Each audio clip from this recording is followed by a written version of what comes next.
Angela, come on, it's not meant to, it's going to be loud. It's a rock concert. It's not a string quartet you went to see.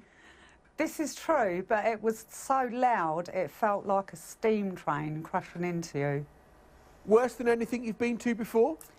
Most definitely the worst I've ever been to. And have you been to a fair few rock concerts in your time? I've seen UB40 25 times and been to numerous gigs at the Corn Exchange and never complained before.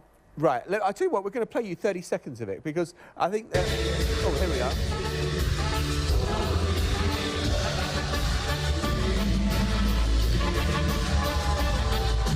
OK, well, that was a little bit of it from the Corn Exchange. So you complained, and were you alone or were there other complainants? No, there was lots of people walking out at the time, and we spoke to some people outside who were quite annoyed, wanted their money back and refused to go back in. And did you feel physical pain as well, just by that? I felt very pressurised. I felt like I was being pushed away. What, just by the force of the noise? Yes, just by the force of the bass, really. And do you think that they had just got the, you know, whoever was the road manager or whatever, had just pumped it up too loud? Most definitely. It was far too loud and it wasn't mixed very well at all. So it was just everything was appalling. Is that your last UB40 concert? Are you and UB40 over now? No, if UB40 have Ali Campbell back, I will be going again. OK, all right. But look, Angela, not without Ali. It's all about Ali, all right. Yes. Look, Angela, thanks ever so much for coming on the programme to talk to us about it. And here in the studio is Alexander Milas, Editor-in-Chief at teamrock.com and Metal Hammer magazine. Welcome to you. Thank you very much. So, I mean, if I'd said to you a few days ago, who is the loudest rock band in the world, I bet you would have never said UB40. Probably not. You know, that's kind of an insult to every rock and metal fan in the world, but fair enough, you know, to each their own.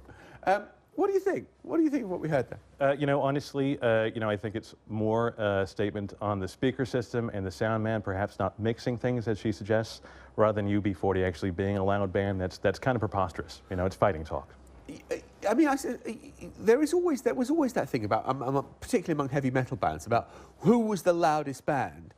And I guess it depends on the size of the room that you're in, because you can create an awful, you know, if it's a relatively small room, the size of this studio, and you put a, you know, wall of speakers up against it, you could blast everyone out of this room. Yeah, that's right. But this is a common misconception about rock and metal. There's a craft to it, you know. It's not just about volume.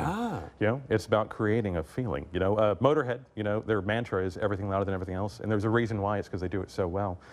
She was talking about it feeling like a steam train crashing into you. That's a good thing, not a bad thing, you know. But it's got to be rock and metal. So she should have been enjoying that. Well, I should say so. We're not obviously saying that you shouldn't wear ear protectors or anything like that. That's a really sound decision. But being loud doesn't mean it's bad. Being loud means it's fantastic in my world. Really? So a good concert for you is one where your ears are still ringing 2 days later? Not necessarily. I mean, like I said, we're not promoting hearing damage. But what we are saying is that these loud bands are actually rather brilliant. You have Manowar, you have Cannibal Corpse, you have Iron Maiden, you have Metallica.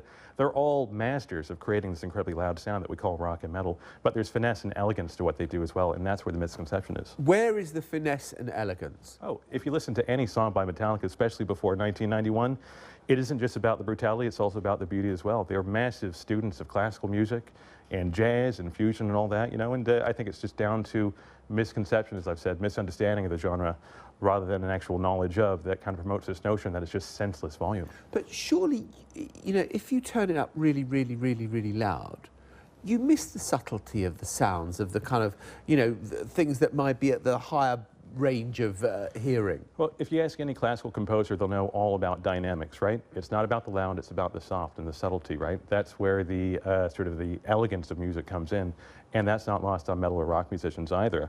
It's simply that the loud is a really huge component of what they do.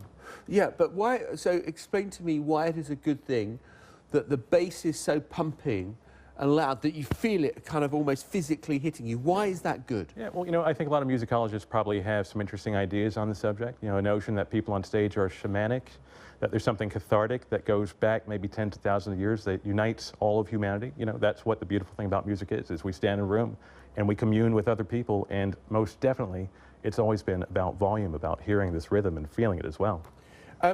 Okay, Angela was not a, I'm trying to find an elegant way of putting this. She's kind of, you know, a lady of, you know, she's like me. She's probably remembers UB40 from when they first formed in the end of the 1970s. Do you think that we get less tolerant as we get older to extreme sound? You know, there's a saying that's, you know, if it's too loud, you're too old. I think that's really unfair. When I go to rock and metal gigs, I see people of all generations going and enjoying it. I just think she should choose a better band. Right, you think, you say it's just UB40 are not that good, or their road crew are not that good? Well, perhaps there was an issue with the sound of the night. You know, I'm not going to falter on her musical taste, but, you know, try out an Iron Maiden gig, you know, see if you like it. Yeah, do you know what? I think I'd love to know whether I could survive an Iron Maiden gig. Do you still enjoy going to an Iron Maiden gig? Every day, absolutely, whenever possible. Every day. How often do you go to a gig? Gosh, maybe 3-4 times a week, you know, less so when it's not gigging season or not festival season or anything like that. You never tire of it. You never tire of it? And do you ever get to the point where you think, I just want to give my ears a rest, I want to have calm serenity, I want to be able to hear birdsong out of the window? There's no such thing. There's no such thing? You want... So when you leave the studio, have you got a pair of headphones that you're going to plug in and you are going to walk down the street with music pumping? Most definitely, absolutely. Yeah, you see, that's a different world. I think that I kind of like hearing street sound around me. You want to kind of just have... I don't want to just drown it out. Certainly, you know, there's a lot to be said for meditation, and I do enjoy silence as well, but when it comes to music, I'm not tiring of it, and a lot of people aren't either. So kind of an acoustic music is all the rage at the moment. There's nothing wrong with that either. Alexander, it's been absolutely brilliant having you on to discuss this. Maybe we'll go to a concert together. Would you take me? Let's do it. OK, we're going out, you and me. Very good. We're going to have some beers, we're going to see Motorhead, and I'll see if I'm able to present Global the next day. Don't forget, you can get in touch with me and some of the team on Twitter. I'm at BBC John Sopel. And don't go away, because in the next half hour or so, we hope to be joined by the Russian ambassador to the European Union, talking about the latest situation in Ukraine. We're also going to be bringing you up to date, of course, on the terrible South Korean ferry disaster. Still around 300 people unaccounted for after that ferry capsized, carrying mostly students on that school trip. Do stay with us. We'll be back very shortly.